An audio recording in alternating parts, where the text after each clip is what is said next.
Hey, how's it going? Welcome to Acc, Wednesday, 9th of June 2021. We're looking at the front of the papers. First up, New York Times International Edition. No normal version this morning, couldn't find it, maybe because their website went down yesterday. Picture on the front there anyway of a house in East Jerusalem where both a Palestinian family and an Israeli family are living. You can see there's a neon Star of David up the top. Both claim the right to live there.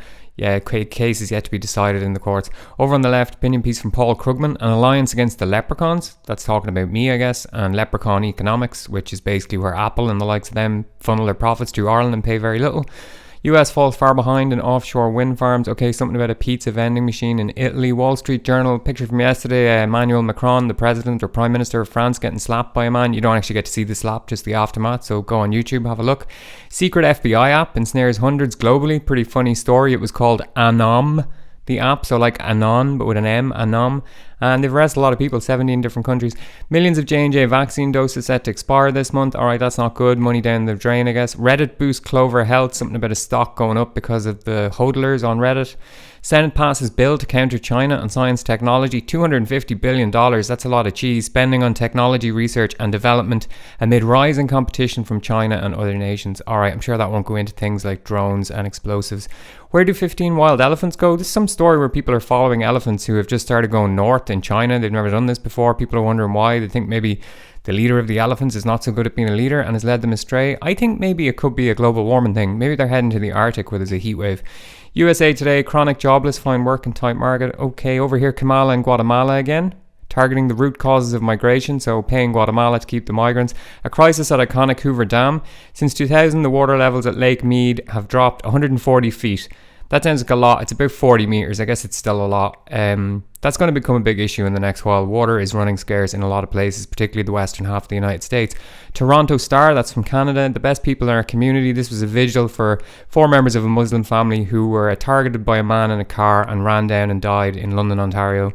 R.I.P. Opinion piece beside that, a fine line the Prime Minister won't cross in fight against Islamophobia. So criticising Justin Trudeau because there is a thing called Bill 21, which is on Quebec, which is a state in Canada. And that basically says if you want to have a public job in the public service, you can't wear any religious clothing.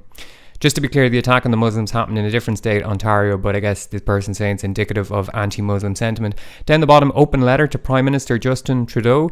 That's also on the front of the Toronto Sun, as well as the Montreal Gazette. And basically it's saying that 80% of all online advertising revenue in Canada goes to Google and Facebook now, and they distribute the work of journalists without compensation. And so they want them to do something about it. This letter was written by Jamie Irving, who's the grandson of a man called James Irving, who's Canada's 4th richest man. He's worth about $7 billion, so maybe he should ask him for the money. Speaking of money, Financial Times, record leak of US billionaires. There they are, left to right, I guess, from old to not so old. Wow, Buffett is not looking good, and Bloomberg, Bezos and Musk are there as well. Someone leaked out records that said they paid very little tax. Michael Bloomberg has vowed to pursue the source of the leaks and mess them up legally. So best to look at that. Sunak presses for city exemption from G7's global taxation regime. So the city, that means the city of London, that's basically where all the banks are located. He wants them to be exempt from the global taxation thing, which makes sense. They want to keep their money where it is. More money story down the bottom. Lords of the Ring fight off bid to close trading floor. That's talking about the metals floor. It's like a ring, kind of like where they trade precious metals and stuff, and they all shout at each other. That guy's got 2 phones up against his ear, things like that. NHS delays pooling of patients' records in vast database after injunction threat. Okay. The Australian Prime Minister's G7 push to rein in China. So Scott Morrison warning allies that the threat of Indo-Pacific conflict is growing, so he's on side with the Yanks there. Delta dawned from yet another hotel breach, talking about the Delta strain got out of a hotel somehow, because, you know, they had very little corona in Australia because they're keeping everyone in hotels. But now they're giving out about the hotels. Over on the left, ALP, that's the Australian Labour Party. Attack on Israel is wrong, says Wong. The headline rhymes. I like when that happens. Basically, the Queensland branch of the Labour Party passed a resolution or something saying that the recent conflict was all on Israel and that they're trying to ethnically cleanse Palestine, etc., etc. Stuff most people would agree with. But I guess the pro-Israel lobby, which includes the Liberal ruling party in Australia, are saying, no, that's no good. You're not allowed to do that. Irish Times, picture some women with balloons. All workers to benefit from sick pay rights. Okay, there's Paul Krugman again, right? Now, bear in mind, he was on the front of the New York Times. He's saying here, we're looking at an attempt to fix a system that is rigged against workers in favour of capital. Okay, much different note. I looked into this and basically it's the same opinion piece as in the NYT, except he left out the whole leprechaun thing. Wonder why that was. Irish criminals targeted following global sting. That's the FBI thing. Antisocial acts make life hellish on Dublin City Plaza. Okay, giving out about people having a good time. Irish Examiner. There's the Taoiseach with a man on a unicycle. Leaving cert starting today. That's like the A-levels thing you do when you finish secondary school when you're 17 or 18. Charity CEO steps down. Financial audit corruption thing. Man admits recording other men in toilets around Cork. Tut tut. Irish Independent, something anti-Sinn Féin piece talking about how they instructed party members to pretend they were pollsters or something. I don't know. Leaving cert story. There's a girl sitting there leaving cert. Best of luck. Irish Sun. There's the Taoiseach, the Taoiseach, whatever he is again. I can never remember because they rotated. The story from yesterday about the baby that was killed by the dog. The dog is also dead now. Irish Daily Mail, celebrities, recovery thing. The English Times, Oxford College to remove Queen's portrait over colonial links. Wow, culture war alert.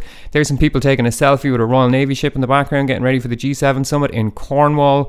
Something about summer holidays. Judge rules that staff who are off sick can visit the pubs too, right? That's medicine. The Independent.